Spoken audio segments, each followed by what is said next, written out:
Nosotros somos el grupo Rayún, somos de Peñalolén. Ojalá que les guste nuestro trabajo. Y ahora va a hacer la jornada de información. Me viene el pasado.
Así que todos a la pista a bailar.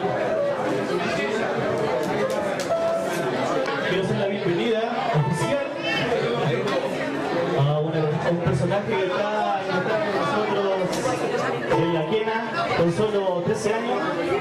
Él es David. Un aplauso, David.